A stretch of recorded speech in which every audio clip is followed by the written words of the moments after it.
Quisiera por favor que fueran conmigo en esta mañana al Evangelio de Mateo, capítulo 5, y vamos a leer los versículos 1 al 12. Mateo, capítulo 5, vamos a leer los versículos 1 al 12.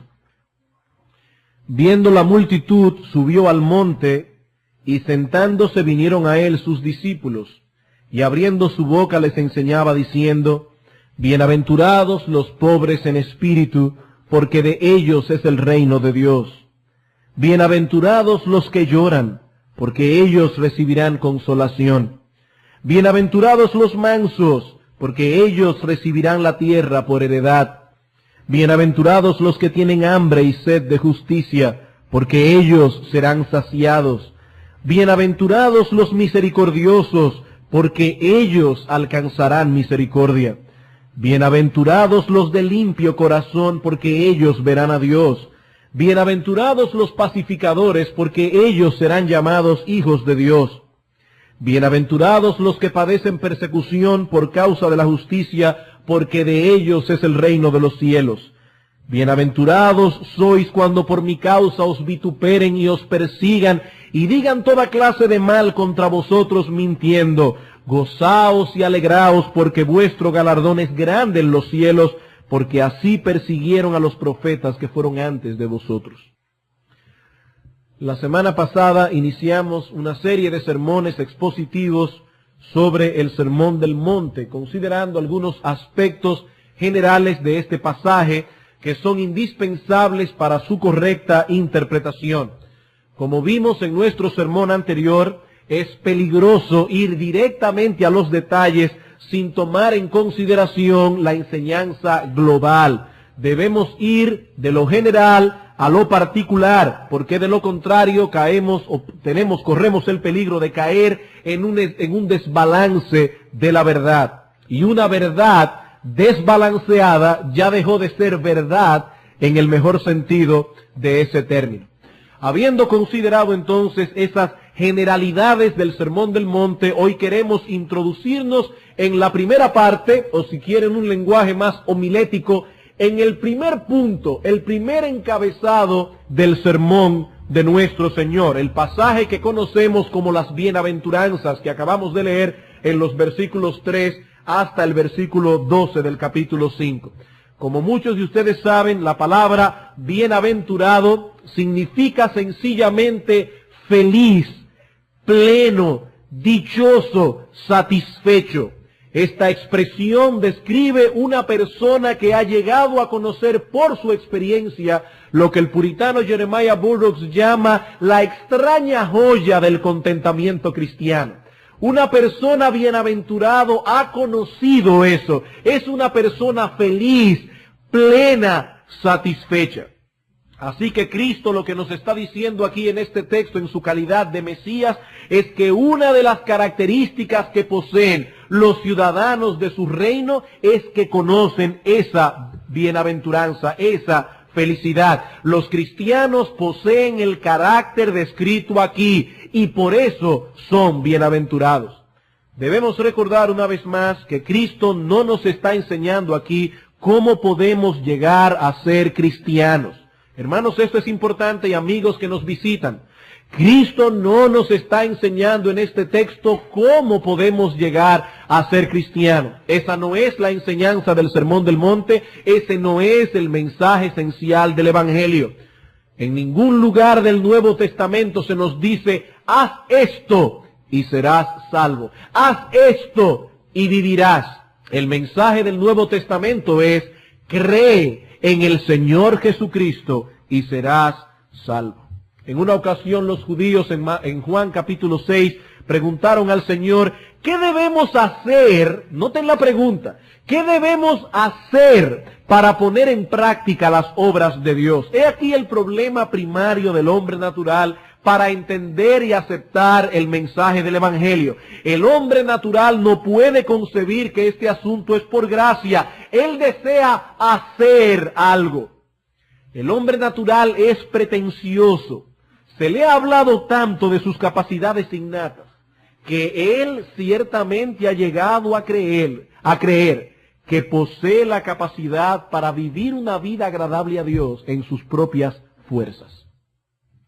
¿Qué debemos hacer?, preguntan estos judíos. Y Cristo responde en el capítulo 6 de Juan, versículo 29. Esta es la obra de Dios, que creáis en el que Él ha enviado. He aquí una respuesta humillante para el orgullo del hombre. Ellos preguntaron por obras en plural. ¿Cuáles son las obras que debemos poner en práctica? Pero Cristo responde en singular. Hay una sola cosa que se requiere, que creáis en mí. Y eso no es obra de hombre, es obra de Dios. He aquí la obra de Dios, que creáis en el que Él ha enviado. Y esa es la enseñanza que encontramos a todo lo largo del Nuevo Testamento. Por gracia sois salvos. Efesios 2, 8 y 9. Por medio de la fe. Y esto no de vosotros. Es un don de Dios. Es una gracia de Dios. Es un regalo de Dios. No por obras, para que nadie se gloríe. Así que el Sermón del Monte no nos está enseñando un camino de salvación por obras. Cristo no nos está diciendo allí, hagan esto y serán cristianos. Su mensaje es, si sois cristianos, debéis vivir así. Estas son las características de los ciudadanos de mi reino. Y por tener esas características, mis súbditos son bienaventurados. La primera cosa que menciona el Señor en su sermón es el estado de bienaventuranza que caracteriza a los suyos. Y eso es interesante, hermanos. La última palabra que aparece en el Antiguo Testamento, en Malaquías capítulo 4, versículo 6, es la palabra maldición. La primera palabra que menciona Cristo en su mensaje mesiánico es bienaventurados. Aquel era un ministerio de condenación. Cristo es ministro de un nuevo pacto, sustentado con mejores promesas. 9 veces en tan solo 9 versículos el Señor dice bienaventurados, bienaventurados, y añadiendo en el versículo 12, gozaos y alegraos. Eso no significa, como veremos en un momento, que los cristianos son personas ajenas a la tristeza y a las experiencias dolorosas que abaten a todos los seres humanos, cristianos o no. En ningún lugar de las Escrituras se nos enseña tal cosa. No obstante, en ese sermón encontramos a Cristo hablando de los suyos, hablando a los suyos acerca de la bienaventuranza que ha de caracterizar a los ciudadanos de su reino.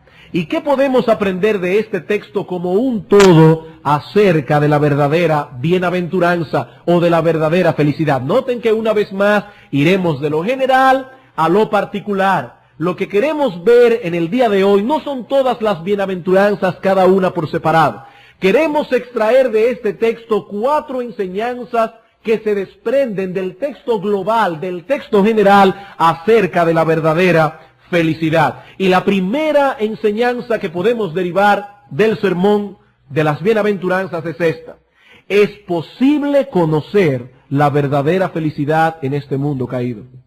La primera enseñanza que extraemos del sermón en sentido general es que es posible conocer la verdadera felicidad en este mundo caído. Es en verdad sorprendente que Cristo haya iniciado su sermón hablando de la verdadera felicidad. Bienaventurados, bienaventurados. No hay que ser muy observador ni muy agudo para darse cuenta de que el mundo en que vivimos está plagado de problemas.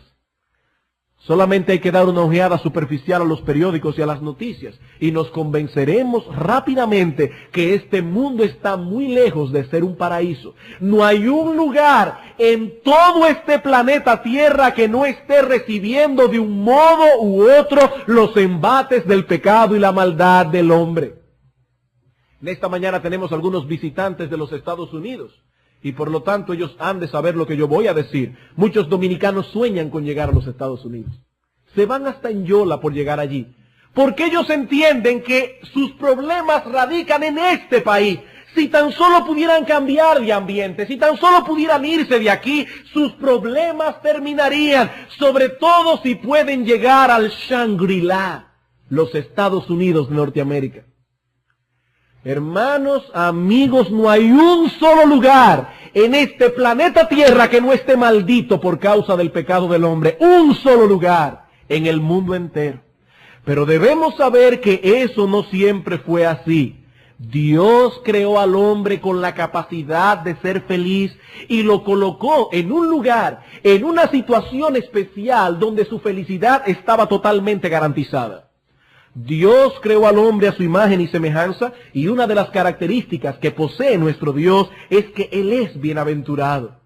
Las Escrituras nos hablan de Dios como el bendito, aquel que es inmutablemente feliz, aquel que es inmutablemente dichoso, pleno, feliz, autosatisfecho, bienaventurado. Y el hombre fue hecho a la imagen de Dios, con la capacidad y con el anhelo de vivir una vida feliz. También nos dice la Escritura que ese hombre originalmente fue colocado en el huerto del Edén, una palabra hebrea que significa delicia, un jardín lleno de deleites, donde no había carencia de nada que el hombre necesitara. Allí podía disfrutar Adán y Eva de la comunión con Dios, del amor del uno por el otro como marido y mujer, y aún de cosas materiales que Dios había creado para su deleite y satisfacción. He ahí en breves palabras una descripción de lo que era la vida de nuestros padres originalmente. Pero sabemos que esa no es toda la historia. Algo sucedió en ese lugar que trastornó por completo la existencia del hombre sobre la tierra. Nuestros primeros padres fueron tentados, fueron llevados a pensar. Escuchen esto, hermanos, porque el diablo no ha cambiado su técnica. Nuestros primeros padres fueron llevados a pensar que Dios no les había dicho toda la verdad, que aún había un nivel más alto de felicidad que ellos no conocían y que solo podrían alcanzar si se independizaban de Dios. Satanás sabía que el hombre solo podía ser feliz mientras se mantuviera cerca de Dios y en obediencia a Él. El hombre sería feliz siempre y cuando Dios continuara siendo su porción, siempre y cuando continuara rigiendo su vida por la norma revelada por Dios en su palabra. Así que solo una cosa podía destruir la felicidad del hombre, el pecado. Y eso fue precisamente lo que Satanás introdujo en el huerto del Edén. El Señor Jesucristo nos advirtió que Satanás es un homicida y un engañador. Su propósito primario es destruir al hombre por medio del engaño. Sedujo a nuestros primeros padres prometiéndoles una supuesta libertad que ellos no conocían. ¿Cuál era esa libertad? El ser libre de Dios. Recuerdo hace muchos años, cuando era todavía inconverso, leí una obra de aquel famoso filósofo existencialista Jean-Paul Sartre. Y en esa obra alguien decía, hablando en representación de Dios, el hombre es libre de mí, el hombre es libre de mí, él puede hacer lo que quiera. Y Dios decía en aquel momento, pero no se lo digan al hombre, porque le pegarían fuego a los cuatro costados de mi palacio. Diciendo en otras palabras, el hombre es libre, pero él no lo sabe. Sí, el hombre es libre de Dios cuando cayó en pecado. Lo que el diablo no le dijo al hombre es que ser libre de Dios era ser esclavo del pecado, era ser esclavo del diablo y era ser esclavo de sus propias pasiones. El diablo no le dijo toda la verdad. Pero noten algo importante, noten algo importante. El hombre pecó y con el pecado todo quedó trastornado, excepto una cosa. La capacidad del hombre de ser feliz y su anhelo de llegar a serlo. El hombre perdió su felicidad, pero el pecado no destruyó la capacidad que hay en el hombre para ser feliz, porque todavía seguimos siendo a la imagen de Dios. Una imagen trastornada, es cierto, pero somos hechos a la imagen de Dios. El hombre desea ser feliz. El hombre desea ser feliz. Como alguien ha dicho, la felicidad es el blanco al que todas las personas apuntan. Y aun cuando las experiencias nos enseñan que este mundo está lleno de dolor, lleno de miseria, lleno de angustia, aún así tenemos esperanza de alcanzar algún día la felicidad. El soltero cree que la alcanzará cuando se case. El pobre cree que la alcanzará cuando sea rico. Cada persona tiene la esperanza de alguna manera de llegar a ser feliz. Y lo que Cristo nos dice en el Sermón del Monte es que ciertamente eso es posible. Que ciertamente eso es posible. En este mundo miserable, en este mundo maldito por el pecado, viven personas a quienes Cristo llama bienaventurados. No se trata de un sueño imposible, inalcanzable. Estas personas tienen una correcta perspectiva de la vida, una correcta relación con Dios y por lo tanto disfrutan de algo que el mundo no conoce. El mundo no conoce esto. No son personas escapistas, ni tampoco ligeros en su evaluación de los dolores y angustias de esta vida presente. No, pero son bienaventurados. No son felices en el sentido o a la manera del mundo, sino a la manera de Dios. Y eso nos lleva de la mano a nuestra segunda enseñanza general. Las bienaventuranzas nos enseñan que la felicidad es posible en este mundo caído. En segundo lugar, las bienaventuranzas nos enseñan cuán engañosa es la apariencia del mundo. Las bienaventuranzas nos enseñan cuán engañosa es la apariencia del mundo. Ninguna de las cosas que Cristo menciona en las bienaventuranzas apelan a nuestro concepto carnal de felicidad. El mensaje que el mundo nos ha vendido es totalmente contrario al mensaje de Cristo. El mundo dice, bienaventurados los que han alcanzado riquezas y prestigio. Bienaventurados los que han llegado a ser alguien, los que poseen la determinación de obtener lo que desean, cuando lo desean y cómo lo desean. Bienaventurados los que no permiten que nadie los pise, que nadie les pase por encima. Bienaventurados los que saben hacer valer sus derechos. Ese es el mensaje que el mundo nos da. Pero Cristo dice, bienaventurados los pobres en espíritu. Bienaventurados los que lloran. Bienaventurados los mansos. Una cosa es clara, los dos mensajes no pueden ser verdaderos, porque son mutuamente exclusivos, se excluyen el uno al otro. Aceptar el mensaje del mundo es llamar a Cristo mentiroso. Aceptar el mensaje de Cristo es un rechazo abierto y total a lo que el mundo proclama y enseña. Las palabras de Cristo en el Sermón del Monte son realmente demoledoras. Cada una de las cosas que el mundo exalta, Cristo las llama a juicio y las encuentra culpables.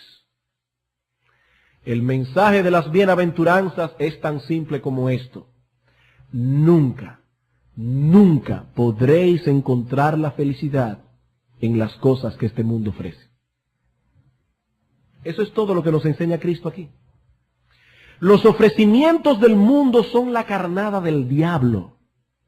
Él conoce al ser humano y sabe que tenemos la capacidad y el anhelo de ser felices. Por tanto, lo que Él hace es capitalizar nuestros deseos para llevarnos cada vez más lejos de Dios, quien es la fuente de toda felicidad. Amigo, no lo olvides. Satanás es un homicida y un destructor, y ha creado todo un entinglado engañoso por medio del cual intenta destruir tu vida. A través de las riquezas, de la popularidad, de los placeres sensuales, pero todo eso no es más que una carnada que oculta un gancho agudo y peligroso por medio del cual te llevará a la destrucción.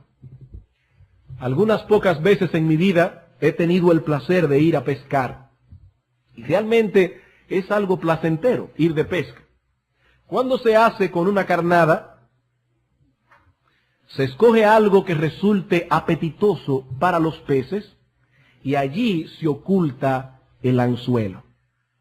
Así que al echar la carnada en el agua, nuestro propósito no es alimentar a los peces. Ese no es el propósito del pescador. Nuestro propósito es tenerlos listos para nuestra próxima cena. Y eso es exactamente lo que el diablo quiere hacer contigo. Eso es exactamente lo que el diablo quiere hacer contigo. Y él lo hace apelando a aquellas cosas que son apetitosas para tus sentidos carnales. Si las palabras de Cristo son verdaderas en las bienaventuranzas, entonces nos han estado engañando. Hermanos, nos han estado engañando a través de la televisión, a través del periódico, a través de la radio, a través de las revistas, a través del cine. Nos han estado engañando. Todo lo que el mundo ofrece es una ilusión, es un engaño. Si alguna vez hubo un hombre que hubiese podido alcanzar la felicidad a través de las cosas que este mundo ofrece, ese fue Salomón. Quizás como ningún otro hombre en la historia de la humanidad, este pudo alcanzar todo lo que el mundo considera como un prerequisito para ser feliz. El mundo dice, si tú tienes riquezas, cosas de placeres, tienes fama y prestigio, tienes que estar loco para no ser feliz. Bueno, Salomón disfrutó de todo eso. En primer lugar, pertenecía a la nobleza. Era hijo del rey David y por lo tanto pertenecía a la línea real a través de la cual vendría el Cristo, el Mesías, la línea real más noble que alguna vez haya existido.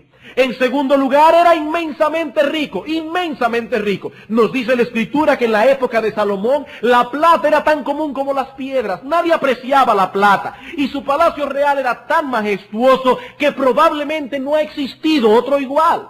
En tercer lugar, era inteligente, muy inteligente. Su sabiduría era tan admirada que en su tiempo los reyes y los príncipes venían a escuchar a Salomón hablando. Y en cuarto lugar, disfrutó de los placeres sensuales como probablemente pocos han podido hacerlo. Mientras estuvo alejado de Dios, no negó este hombre a sus ojos nada que desearan. Lo tenía todo: casas, caballos, sirvientes, músicos, viñedos, estanques con peces, jardines, y por si todo eso fuera poco, 1000 mujeres. 1000 mujeres. Si las normas del mundo fuesen correctas, Salomón debió haber sido un hombre extraordinariamente feliz. ¿Saben cuál fue la conclusión de este hombre cuando llegó al final de su vida? Vanidad de vanidades. Todo es vanidad. Todo es vanidad. En palabras de nuestro Señor Jesucristo, Salomón entendió por la experiencia que la vida del hombre no consiste en la abundancia de los bienes que posee. Lucas 12:15. ¿Saben cuál es el problema? Que las cosas materiales no pueden tocar el alma, porque el alma es espiritual. Es tan simple como eso. No puedes llenar una necesidad espiritual con algo material. Eso es imposible, son cosas incompatibles. Nunca llenarás tu vacío comprando un auto nuevo, o mudándote de casa, o irte a vivir a los Estados Unidos, o destruyendo tu matrimonio y casándote con otra persona para comenzar otra vez. Eso no trabaja, porque tu necesidad es espiritual. Vamos a explicarlo a la inversa, y tal vez es más fácil entenderlo. Es la 1 de la tarde, y tienes un hambre atroz. ¿Qué se supone que debes hacer? ¿Saciar el hambre escuchando un buen sermón? ¿O viendo y contemplando un cuadro hermoso? No, lo que debes hacer es comer. Los buenos sermones no quitan el hambre, ni tampoco los paisajes hermosos. Pueden entretenerte y hacerte olvidar que tienes hambre, pero no van a saciar el vacío que tienes en el estómago, porque ese vacío es físico y solo puede ser llenado con algo físico, en este caso los alimentos. Bueno, pues lo mismo sucede con el vacío que tenemos en el alma. Ese vacío es espiritual. Ninguna cosa de este mundo logrará llenarlo. El mundo dice que puede, pero eso no es más que una apariencia engañosa, una ilusión, una pretensión diabólica. Ni las riquezas, ni la fama, ni los placeres sensuales pueden dar al hombre la satisfacción que prometen. ¿Alguna vez han leído la historia de los hombres ricos de nuestra generación, de esos grandes actores y actrices de Hollywood? Los actores de Hollywood son el prototipo del éxito de acuerdo a lo que el mundo promete. Famosos, ricos, y se dan todos los gustos habidos y por haber sin que nadie los moleste. Lean sus vidas y verán que son probablemente las personas más desgraciadas que existen en este planeta. Vean cómo mueren Vean cómo viven al final de sus vidas cuando el glamour pasa y su rostro comienza a arrugarse y comienzan a perder la fama y el prestigio de que disfrutaron cuando eran jóvenes. Y ustedes verán que sus vidas son malditas. Son unos desgraciados. Son exitosos a los ojos del mundo, pero no olviden que eso es mera apariencia. Eso no es más que el departamento de publicidad del diablo, que introducen en nuestra mente a través de la televisión, de la radio, los periódicos, y que muchos padres insensatos permiten que sus hijos se enfrenten solos a esas cosas sin su supervisión. Es una insensatez dejar que nuestros hijos merodeen solos por el departamento de publicidad del infierno. Hay que ser muy necio para hacer eso. Cuidado, hermanos, cuidado, porque nos están engañando.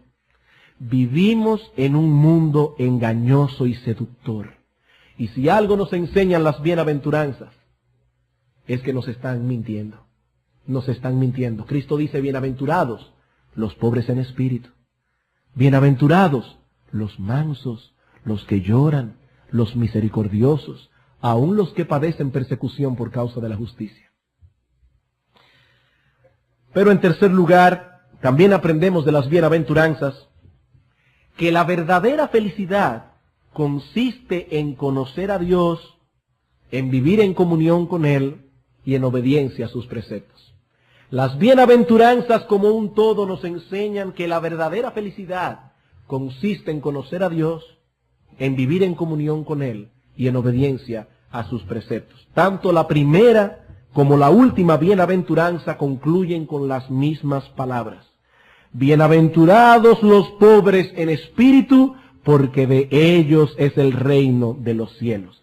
Bienaventurados los que padecen persecución por causa de la justicia, porque de ellos es el reino de los cielos. Esa es la razón primordial por la cual las personas descritas en este pasaje son felices, porque pertenecen a ese reino. En una ocasión el Señor Jesucristo envió a un grupo de 70 personas a predicar el Evangelio. Y al volver estas personas estaban eufóricas porque vieron que los demonios se sujetaban en el nombre de Cristo. El Señor Jesucristo aprovechó esta oportunidad para darles una perspectiva correcta a los suyos acerca de la verdadera felicidad. Lucas 10:20. No os regocijéis de que los espíritus se os sujetan, sino regocijaos de que vuestros nombres están escritos en los cielos. He ahí la razón primordial de vuestro gozo. Pertenecéis al reino de los cielos. ¿Y qué es esto del reino de los cielos? ¿Qué quiso decir el Señor cuando habló de este reino? Bueno, debo advertir que no es mi interés en esta mañana entrar en una discusión teológica profunda de esta expresión. Así que me limitaré a dar una definición bien simple. El reino de los cielos es la esfera en que Cristo ejerce su gobierno como Rey Mesías sobre su pueblo. Se trata de una realidad presente, pero que tendrá su consumación perfecta en el futuro. Es presente y es futuro. Es lo que algunos teólogos llaman el ya y todavía no del reino. Ya estamos en el reino, pero todavía no hemos llegado a su consumación final. No hemos llegado a su consumación perfecta, pero estamos en el reino en muchos sentidos. Cristo es ahora rey sobre su pueblo, aquí y ahora. Al escribir su carta a la iglesia de Colosas, el apóstol Pablo da gracias porque nosotros los creyentes hemos sido librados de la potestad de las tinieblas y trasladados al reino de su amado Hijo. Colosenses 1:12. No que seremos llevados, hemos sido librados de la potestad de las tinieblas, hemos sido trasladados al reino de su amado Hijo. Vivimos aún aquí en este planeta, pero no somos de aquí. Respetamos a las autoridades civiles que Dios ha puesto en el mundo, pero nuestra autoridad suprema es Cristo, el único amo, dueño y gobernador de nuestras conciencias. Pero ¿saben una cosa? En eso precisamente consiste nuestra felicidad, en el hecho de que Cristo nos gobierna. Los pobres en espíritu son bienaventurados, porque de ellos es el reino de los cielos, porque han sido librados de la esclavitud del pecado y hechos siervos de Dios. Ahora no viven para sí mismos, viven para la gloria de Dios y consecuentemente se deleitan en Él. Ese es el testimonio que encontramos vez tras vez en las Escrituras.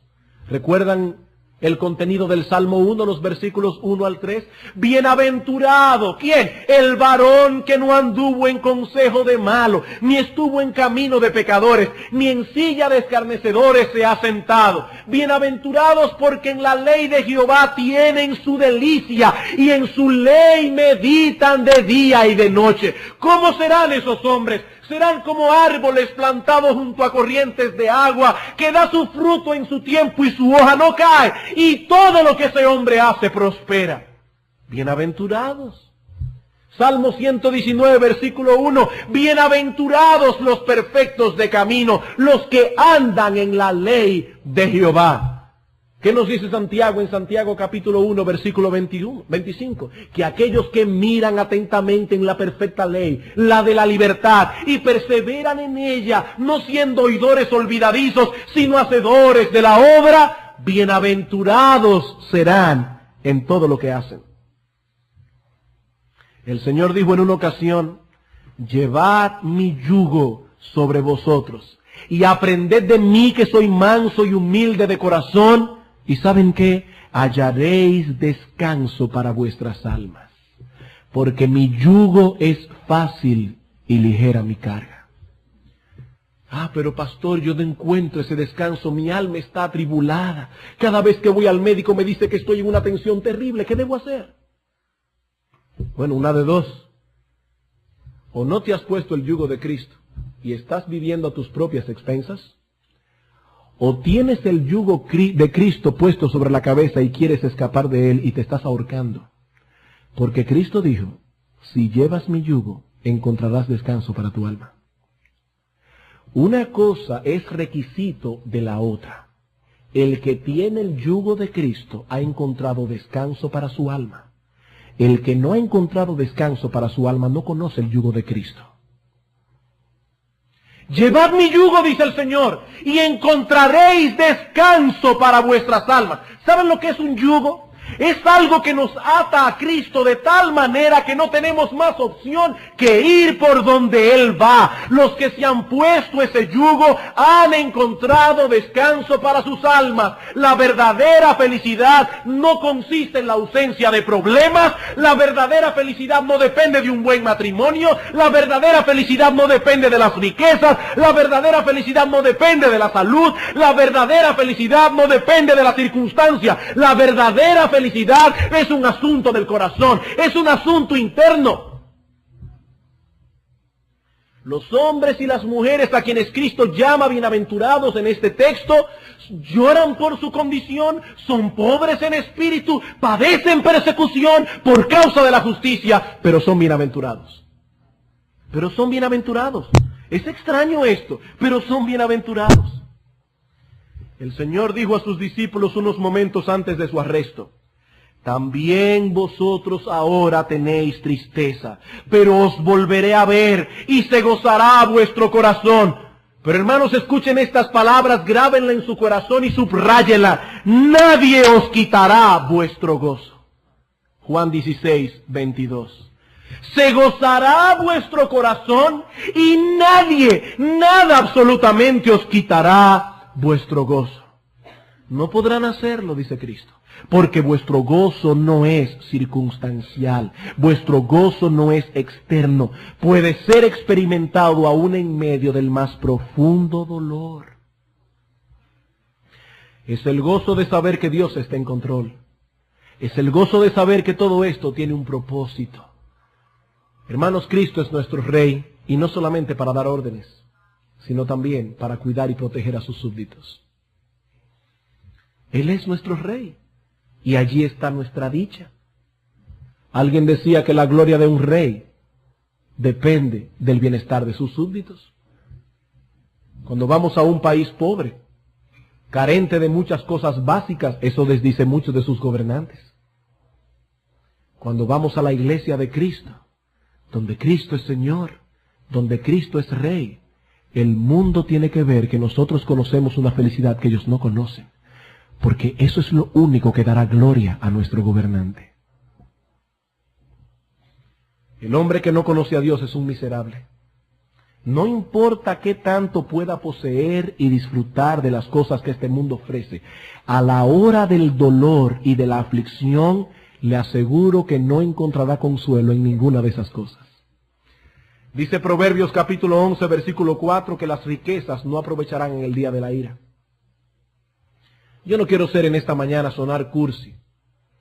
Si algo me molesta a mis oídos son las frases prefabricadas y las frases cursis. Pero en esta mañana me voy a arriesgar a usar una que ustedes conocen muy bien, pero que tiene mucho de verdad. Así que si soy cursi, lo seré para la gloria de Dios. Alguien ha dicho que el dinero puede comprar una buena cama, pero no compra el sueño. El dinero puede comprar una buena casa, pero no compra un hogar. El dinero puede comprar medicina, pero no compra la salud.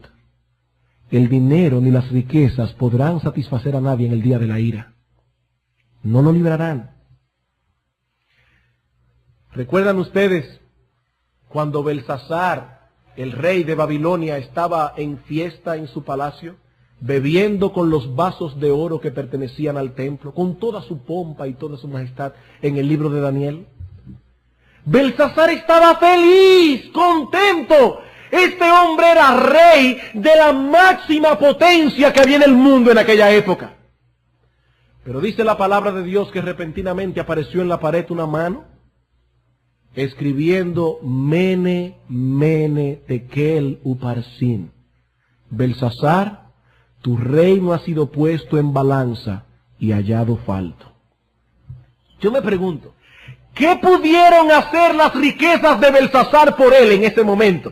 ¿Saben lo que nos dice la Escritura en Daniel 5:6? Que el rey palideció y sus pensamientos lo turbaron y se debilitaron sus lomos y sus rodillas daban la una contra la otra. Su conciencia le decía: Belsasar, eres culpable. Y un hombre con una conciencia culpable no puede ser feliz, aunque tenga todo el oro que puede producir este mundo. Sus rodillas comenzaron a chocar la una contra la otra. Belsasar se volvió una masa de pan en ese momento y sus riquezas no podían hacer nada por él, porque no podían acallar la voz de su conciencia que le decían: eres culpable, eres culpable.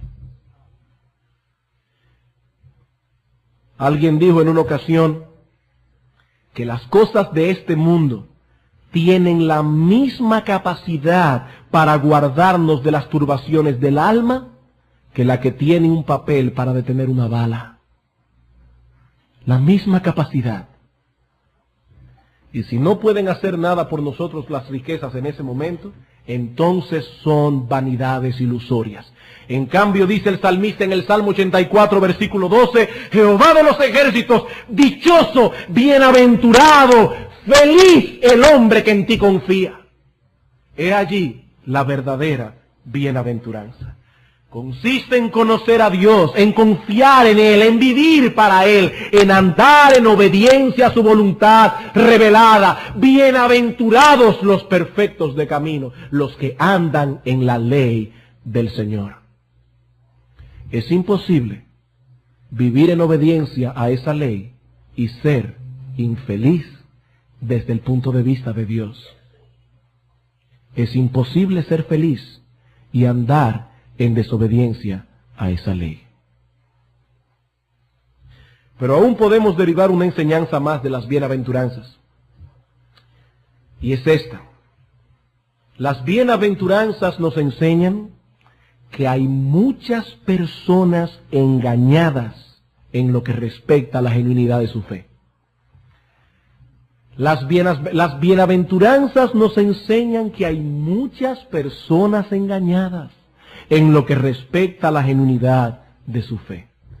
Como decíamos al principio, las bienaventuranzas no nos dicen cómo podemos llegar a ser cristianos.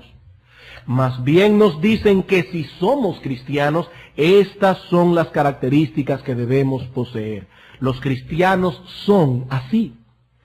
Todos ellos han de ser así. Aquí no se nos está describiendo a algunos cristianos excepcionales Cristo dice que las personas que son como las que Él está describiendo en este texto pertenecen al reino de los cielos. Y las demás no tienen parte ni suerte en este asunto. Eso es lo que Cristo nos está diciendo. Los cristianos son así. Los que no son así, no son cristianos. Tan sencillo y llano como eso pueda sonar. Y es interesante ver que el Señor repite en su sermón este concepto vez tras vez para que no haya lugar a dudas al respecto. Mateo capítulo 5, versículo 20. Porque os digo que si vuestra justicia no fuere mayor que la de los escribas y fariseos, no entraréis en el reino de los cielos. Ellos se apegan a una obediencia meramente externa de la ley. Los cristianos obedecen la letra, pero también obedecen el espíritu. Ellos se afanan por cumplir ciertos mandamientos de la ley. Los cristianos quieren vivir a la luz de todo el consejo de Dios. Por lo tanto, los ciudadanos de mi reino tienen una justicia mayor que la de los escribas y fariseos. Y si no tenéis esa justicia mayor, no entraréis en el reino de los cielos. Mateo, capítulo 25, versículo 29 al 30. Por tanto, si tu ojo derecho te es ocasión de caer, sácalo y échalo de ti, pues mejor te es que se pierda uno de tus miembros y no que todo tu cuerpo sea echado al infierno. Y si tu mano derecha te es ocasión de caer, córtala y échala de ti, pues mejor te es que se pierda uno de tus miembros y no que todo tu cuerpo sea echado al infierno. Pastor, ¿y qué es lo que Cristo está enseñando aquí? Que las personas que viven satisfaciendo los deseos de su carne no pertenecen a su reino. Que aquellas personas que hacen todo lo que sus ojos, su mente y sus sentidos perciben no son cristianos y a la hora de su muerte descenderán al infierno, aunque piensen que son creyentes. Por eso el apóstol Pablo dice en Romanos capítulo 8, si por el Espíritu hacéis morir las obras de la carne, viviréis. Aquí no se está diciendo que para llegar a ser cristiano hay que mortificar las obras de la carne. Lo que el apóstol Pablo está diciendo es que los cristianos viven mortificando su carne todos los días de su vida. Y el que no mortifica su pecado no es cristiano. No lo es. Y a la hora de la muerte descenderán al infierno con sus dos ojos, con sus dos manos y con sus dos pies. Mateo capítulo 6, versículos 14 y 15, hablando del perdón. Porque si perdonáis a los hombres sus ofensas, os perdonará también a vosotros vuestro Padre Celestial. Mas si no perdonáis a los hombres sus ofensas, tampoco vuestro Padre os perdonará vuestras ofensas. Ah, pero pastor, ¿no está diciendo el texto que el perdón de Dios depende del nuestro? Eso no es lo que el texto está diciendo. Lo que el texto está diciendo es que toda persona que ha experimentado en su vida el perdón de Dios sabe lo que es perdonar las ofensas. El que no sabe perdonar las ofensas no ha experimentado en su vida el perdón de Dios. Eso es lo que el texto nos enseña. Mateo capítulo 7, versículo 21 al 23. No todo el que me dice Señor, Señor, entrará en el reino de los cielos, sino el que hace la voluntad de mi Padre que está en los cielos. Muchos me dirán en aquel día, Señor, Señor, pero no profetizamos en tu nombre, y en tu nombre echamos fuera demonios, y en tu nombre hicimos muchos milagros, y entonces les declararé, nunca os conocí, apartaos de mí, hacedores de maldad. Aquí el Señor no está describiendo a un grupo de ateos. Aquí el Señor no está describiendo a un grupo de borrachos y drogadictos. Aquí el Señor está describiendo hombres y mujeres que estaban en su iglesia y que llegaron al final de sus días creyendo que eran cristianos. Y cuando se encontraron con el juicio condenatorio de Cristo, comenzaron a decir, pero Señor, Señor, Señor, ¿cómo que estamos condenados? Y no me recuerda, Señor, yo predicaba en la iglesia. Señor, yo estaba allí haciendo milagros, yo profeticé en tu nombre, no lo hacía en el nombre de Belcebú, no lo hacía a través de brujería, era en tu nombre, Señor, y yo les declararé, dice Cristo, nunca os conocí, sois hacedores de maldad. Y nos preguntamos, pero Señor, ¿y dónde estaba su maldad? ¿Dónde estaba su maldad? La palabra maldad que aparece en el texto griego es anomia. Estos hombres vivían sin ley. Ellos eran su propia ley.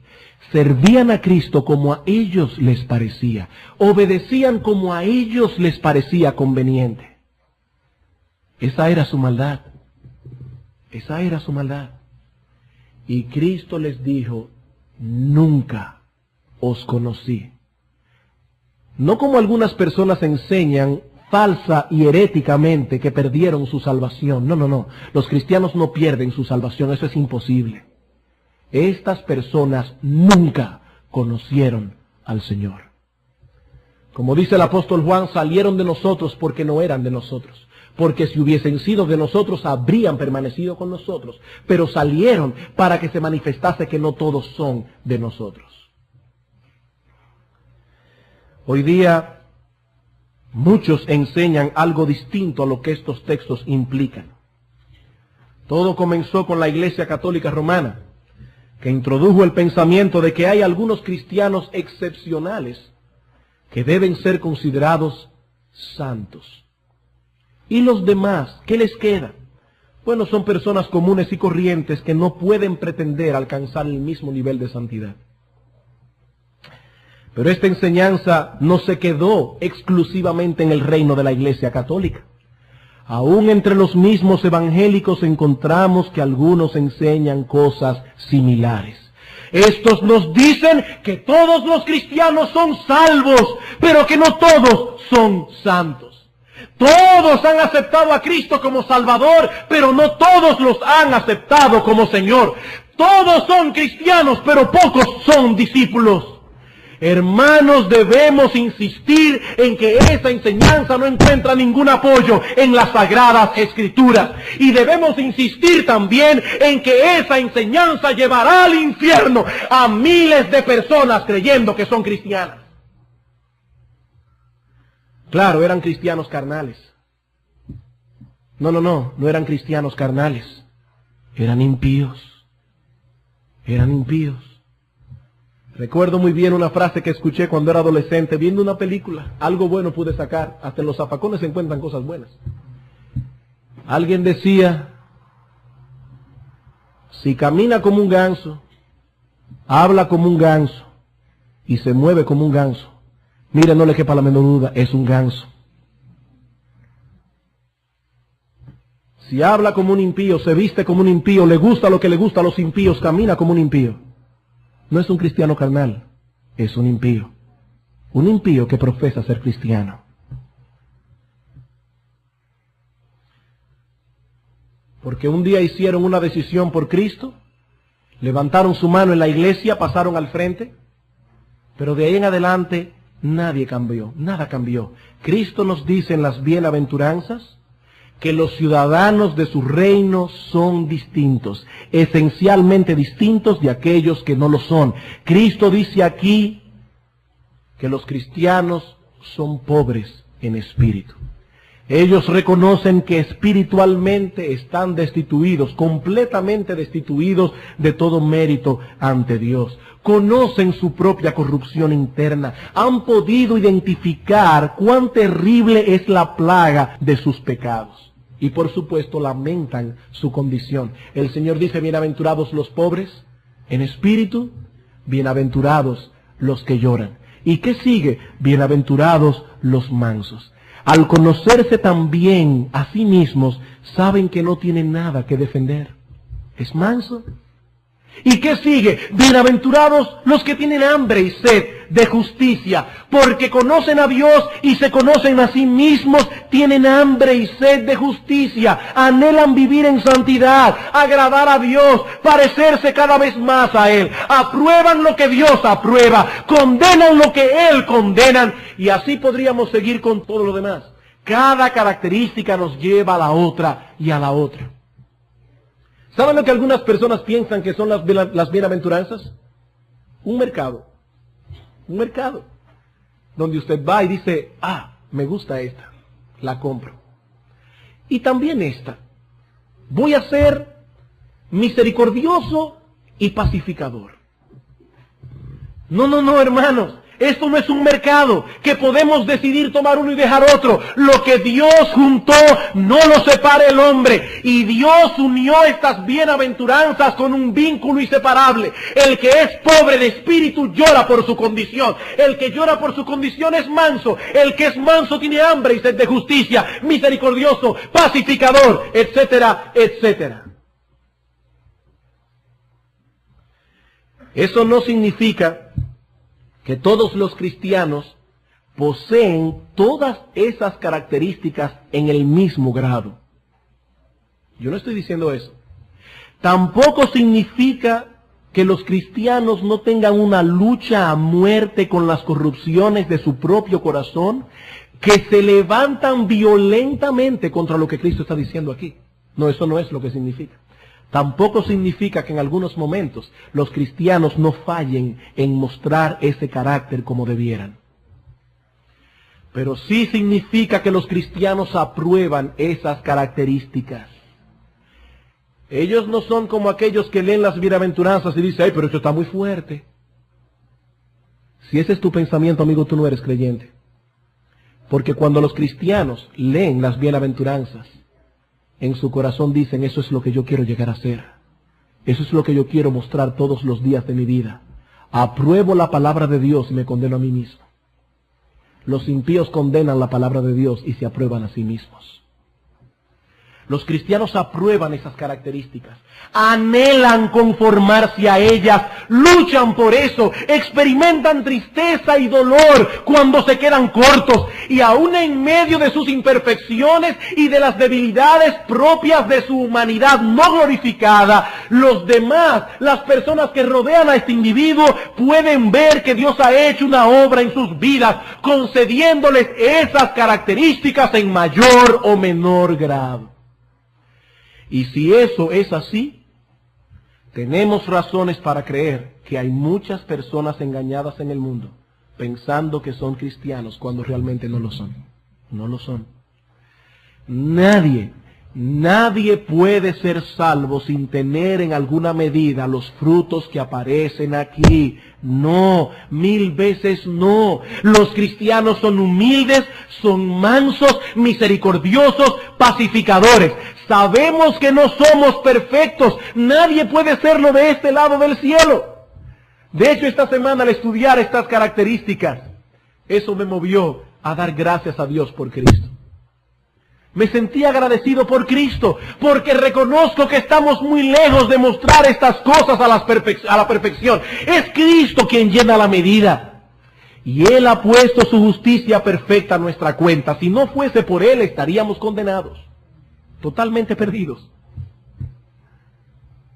Pero hemos de saber que los cristianos han aceptado el yugo de Cristo y ahora deben andar como Él anduvo. El que dice, yo le conozco, y es un soberbio, no conoce la humildad, no tiene mansedumbre, no siente compasión, no es pacificador, no sabe lo que es perdonar, el tal es un mentiroso y la verdad no está en él. Eso es lo que dice la Escritura. No caeremos en el error de los perfeccionistas que enseñan que los cristianos pueden alcanzar la perfección en esta vida presente. No. Pero tampoco caeremos en el error de los antinominianos que nos dicen que se puede ser cristiano sin mostrar las evidencias de lo que somos a través de una vida santa. Eso es antinomianismo. Los teólogos de hoy nos dicen, son cristianos carnales. La Escritura nos dice, sin santidad nadie verá al Señor. Sin santidad nadie verá al Señor. A aquel a quien Dios justifica también lo santifica. Los cristianos son aquellos que Cristo describió en este pasaje. Con todas sus imperfecciones y debilidades manifiestan esas características, luchan por ellas, se afanan por crecer en ellas día tras día.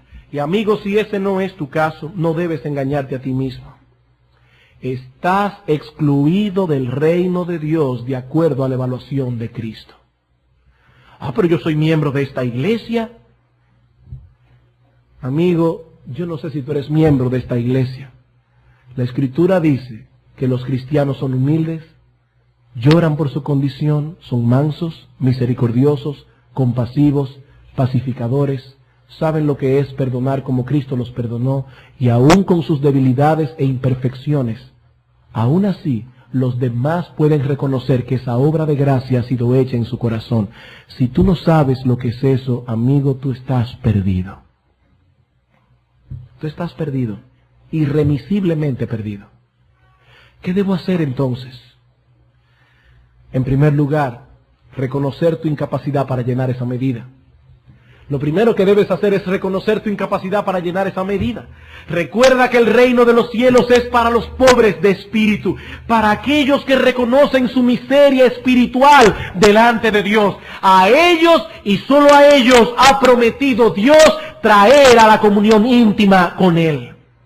La verdadera felicidad comienza por una evaluación correcta de lo que somos delante de Dios. No de lo que somos delante de los demás, no. Una evaluación correcta de lo que somos delante de Dios. ¿Y qué somos?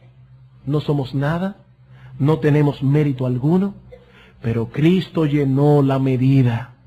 Y Él ha prometido poner su justicia perfecta en la cuenta del pecador por medio de la fe. Ah, pastor, pero créame que yo he reconocido mi pecado. Sin embargo, yo veo que mi vida es completamente contraria a lo que dice aquí, totalmente contraria. Bueno, es posible que has reconocido tu maldad, que hayas llegado al reconocimiento de tu pecado, pero no tienes el menor interés de que Cristo gobierne sobre ti. Ese es el problema. Bienaventurados los pobres en espíritu, porque de ellos es el reino de los cielos, el lugar donde Cristo gobierna. ¿Es allí donde tú quieres vivir? ¿O quieres vivir en el reino del mundo recibiendo los beneficios del reino de Dios? Eso no se puede. Eso es imposible. Cristo dice que aquellos que creen en Él le obedecen. Y aquellos que creen en Él, Cristo por gracia pone en su cuenta, por la fe, no por su obediencia, porque nuestra obediencia siempre será imperfecta. Hermanos, no se abatan por el hecho de que no llenamos la medida. Nunca la llenaremos de este lado del cielo. Nunca. Cristo llenó la medida por nosotros y Él ha puesto en nuestra cuenta su justicia por medio de la fe. Ese es el mensaje del Evangelio. Cree en el Señor Jesucristo y serás salvo. No dice haz esto o lo otro, dice cree. Pero nota quién es el objeto de esa fe. El Señor Jesucristo. Si crees que Él es el Señor, llevarás su yugo. Si llevas su yugo, serás como la persona descrita en este pasaje. Y si eres como la persona descrita en este pasaje, conocerás la verdadera felicidad. Ese es el mensaje de la palabra de Dios, el mensaje que podemos aprender de las bienaventuranzas. Que Dios nos conceda luz en esta mañana para que podamos hacer una evaluación correcta de nosotros mismos.